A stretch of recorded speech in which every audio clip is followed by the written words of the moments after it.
būtent sielos formulė pasako, koks tas likimas užrašytas buvo, ką tas žmogus turi, ką ta siela turi nuveikti ir kokie energetiniai resursai jinai pasiėmus ir kada iš šito pasaulio išeis. Nes mūsų sielos, kai jūs gimėte, kokios planetos buvo kažkuriuose orbitose, kur jos ten atsistojo į kažkokį zodiako ženklą, tai vat būtent ir išaudė tos žvaigždės jūsų likimą.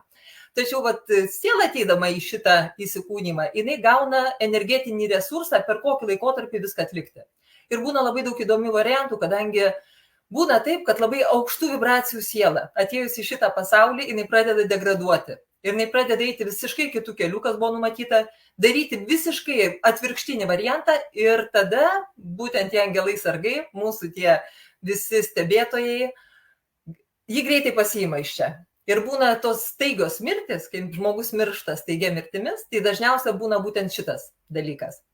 Kitas būna variantas, kai ateina siela su labai dideliu resursu, nugyventi, pavyzdžiui, iki 90 metų ir jinai savo visas patirtis atlieka iki 60.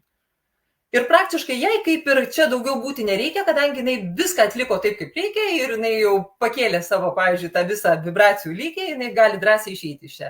Tai būna variantų, kad kitą kartą pasilieka dar atlikti kažką tai. Prisima dar kažkam tai padėti, gal savo artimiesiems, gal savo giminiai kažko tai padėti ir lieka. Ir būna būtent iki to resurso, kiek duota. O kiti būna taip, kad dagyvena tą savo visą resursą ir dar netlieka savo tos patirties. Ir kitą kartą būna pratęsiamas. Tai labai daug įdomiai ir iš tikrųjų sielos formulė pasako tą likimą, dėl kurio atėjo žmogus į šitą įsikūnymą. Tačiau viskas priklauso nuo mūsų, kaip mes nugyvensim.